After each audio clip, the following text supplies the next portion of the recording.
青恒君，你立你自己的呗，你干什么把你弟弟和无限也立上？看着望线黏黏糊糊的模样，被雕成巨大的石像立在云深不知处的大门口，青恒君真的栓 Q。蓝曦臣眉头一挑，父亲，你也想立你的？青恒君心里一突，赶紧摇头，这就不必了。蓝曦臣轻哼，我还以为父亲是羡慕了，我没有立你的石像。青恒君闭嘴，我还有事，我先回去了。对不住了，忘机，你就跟你道理丢一下脸吧。为父尽力了。转头进了云深不知处，蓝曦臣又把目光转向蓝家长老们和蓝启仁，他们身体一僵，赶紧飞快地四散开来，就害怕蓝曦臣一个激动，也叼一个他们立在山门口公开处刑。蓝曦臣看着众人的背影，嫌弃都弱爆了。门生过来道：少宗主，岐山那边传来了新的消息，据说温朝把百家弟子带进了一个有妖兽的洞口，现在无一人出来。蓝曦臣眯眼，该我们什么事？全死光了才好。江婉银虽然爬了出来，但还是被温朝带回了岐山。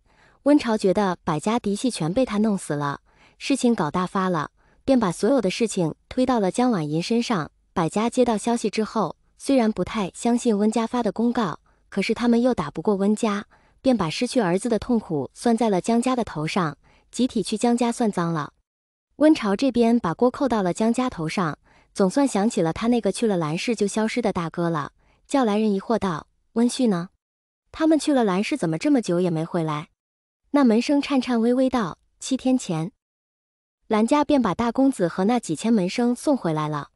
温朝懵逼，什么叫做蓝家给送回来了？门生，大公子已经死了，那几千门生无一生还。温朝，你说什么？这么大的事情你为什么才告诉我？门生吓得跪下，二公子，这7天我来了10几次，您都让我稍后再说，说您忙着呢，没工夫处理大公子的事。温朝，我也没想到温旭这个没用的死了呀，你突然让我处理他的事情，我愿意才怪。王灵娇，公子，这样您不就成了宗主唯一的儿子了？温朝眼睛一亮，对呀，那温家一定是他了，温旭没机会了，他死了呀。他死了。温朝突然心情又不好了，他再怎么不喜欢温旭，他也是他的亲大哥，小的时候温旭还带着他玩，嘴角平了，我去找父亲，蓝家既然能杀了我大哥，还杀了那么多门生，不是我可以处理的了。甩开了王灵娇，直奔温若寒的闭关之处。王灵娇有些懊恼地揉了揉手帕，拍马屁拍到马蹄上了。温若寒看着他都快忘了模样的二儿子，你来干什么？为什么要打扰我闭关？温朝张着嘴就嚎，爹啊，大哥死了呀。温若寒疑惑，你大哥是谁？温朝的哭声一滞，爹，是您的大儿子温旭啊。温若寒恍然大悟，对了，当年那群长老们给他了2个儿子，一个温朝一个温旭，都是废物。温若寒，那他怎么死的？温朝，被蓝家弄死的。温若寒，蓝家无缘无故弄死他干什么？温朝，因为他带着人去烧云深不知处啊，结果被打死了。温若寒，他为什么要烧云深不知处？那地方那么漂亮，他是疯了吧？被打死了也不奇怪吧？温朝哭声彻底没了，他爹怎么一回事？温若寒才反应过来，他这话不像一个当爹的说的，又改口，对，就算他要烧云深不知处，蓝启仁也不能直接杀了他呀，应该告诉我一声，我处理的，我去找那个小古板，让他给我一个说法。温朝，这爹不太靠谱的样子。温若寒拍了拍因为修炼太久落了一层灰的衣服，站起来，我这就去云深。拿出久未用的佩剑，御剑走了，扬了温朝一脸的灰。温朝咳了半天，他爹可真埋汰呀，就不能洗一洗？看着烧得有些乱糟糟的云深不知处，温若寒有些不敢进去了，这怎么整？温若寒一脸怀疑人生的模样，躺在云深不知处前蓝曦臣的石像前，真人蓝曦臣满意的看着变成猪头模样的温若寒，你来是来赔偿的吧？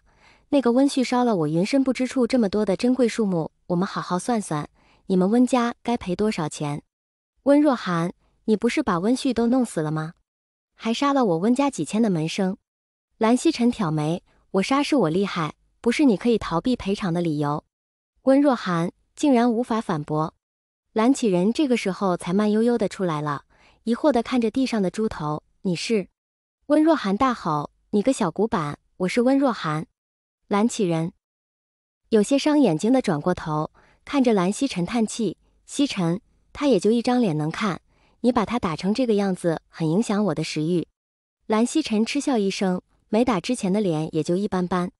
温若寒，笑话，我年少之时就是公子榜排行第一。蓝曦臣，哦，我也是第一，你是老了吗？变丑了。温若寒，修真之人怎会老？我再怎么说也是金丹修士，我还元阳未破，我不会老。蓝启仁，元阳未破。